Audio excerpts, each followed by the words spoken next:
everyone, it's Kirsten here again. I'm here to interview Lucy this time. I went up the coast to the mid-north coast of New South Wales on her beautiful 300-acre property. She's an amazing woman doing some amazing things related to biophilia and nature.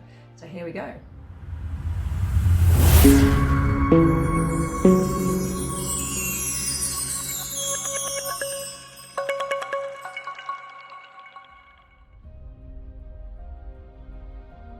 Well, Lucy and I, we have bamboo in common.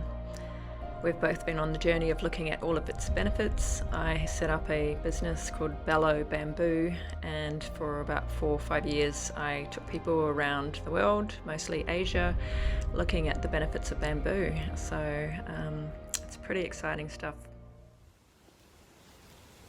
Hello Lucy. Good morning, how are you? I'm great. Just asking you a few questions about your life, very inspiring. So yeah, generally, what's your background? Here you are, you've got 300 acres now, but what led you to all of this? Oh, long story. Grew up in England, spent a lot of time roaming wild in forests on horses and my grandmother's farm. Came to Australia as an 18-year-old and worked as a gillaroo, and then ended up on boats. Met my partner of many, many years in 89, set up a couple of cafes and a restaurant, and then spent a lot of time sailing. So a love of nature and the ocean. And then a couple of kids came along, bought this place 18 years ago, 300-acre property on the mid-north coast, and a couple of years later decided to plant a plantation of bamboo. So I'm now doing it all on my own. Clumping bamboo, not the running bamboo, and I'm creating a eco-friendly space for people to come and camp and stay on my property, and really connect with nature.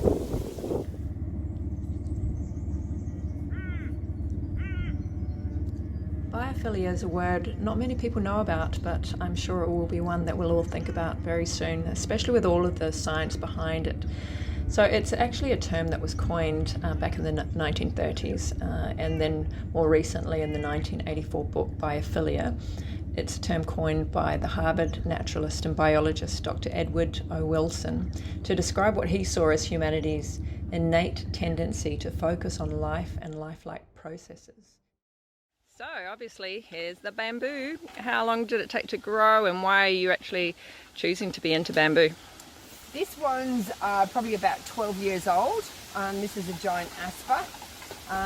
Yeah, good question. I think one of the main reasons that we chose bamboo, which was 12 years ago, was it was a renewable resource.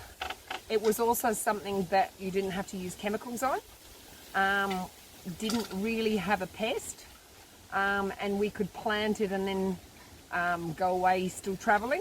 So we used to spend 6 months on the boat and 6 months on the farm.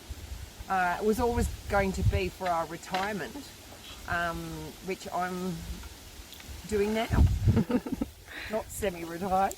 And what sort of things do you use the bamboo for? Oh, it's such a multi-purpose product. I've been selling poles for various uses, teepees, building bathrooms, structural timber.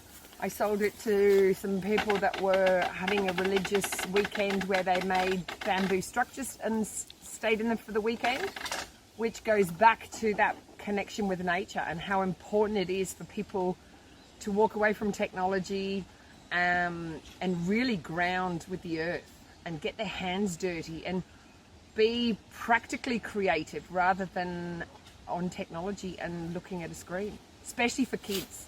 I had some kids camping on the farm about a month ago, and they built a bamboo raft, and about 8 children worked together. They didn't know each other, but they all worked together, and it was so beautiful to witness the camaraderie that was created from them building a raft and then taking it out on my dam.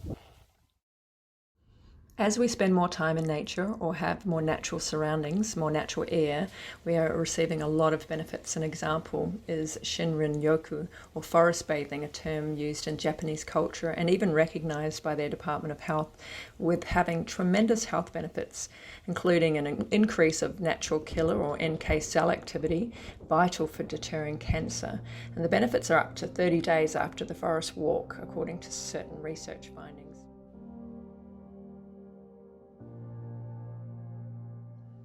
So I got the chance to sleep in here, and this is Lucy's design. She's refurbished it. It's a romantic sleep-out type of retreat. It wasn't quite romantic because it was just me, but it was still amazing. Last night I slept in this glorious bed, so comfortable, and it's got mozzie nets, and I had the window open slightly. It's springtime now, and I actually woke up at about 1 o'clock in the morning, and there was a beautiful moon just up there, and then I just found that the sounds, there was hardly any sounds, but it was just like a frog now and again, and I actually enjoyed personally staying awake for about half an hour, just appreciating that I am in nature. So it's a really lovely little space. So you've got your own little area, and you've got your own utilities, and then you come out on this veranda and you've got the bamboo in front of you. So let's go for a little walk.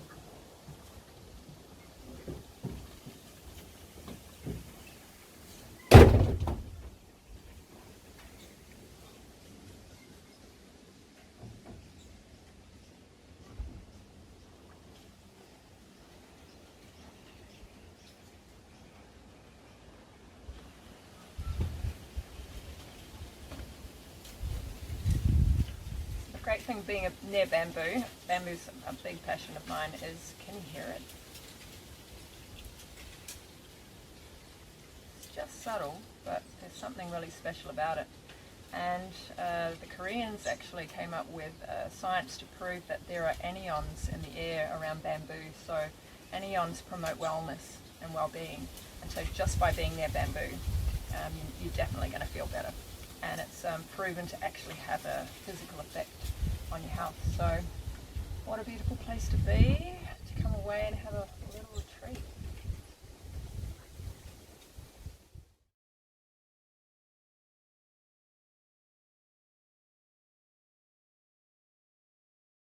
One of the great things about bamboo is, look at that, you can just get lots of poles, create partition type things, so it just gets wedged into the wood.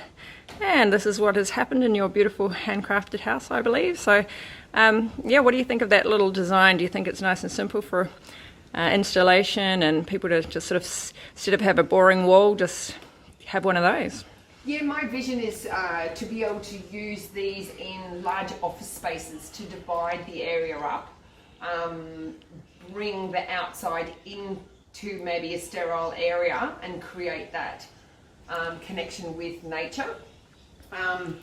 This actually is just, we put this up as raw bamboo, and it literally just slots in and creates this partition, obviously not noise private, but it's certainly visual private, and you could move them around in a large office space too. And with plants, we're creating the outside inside.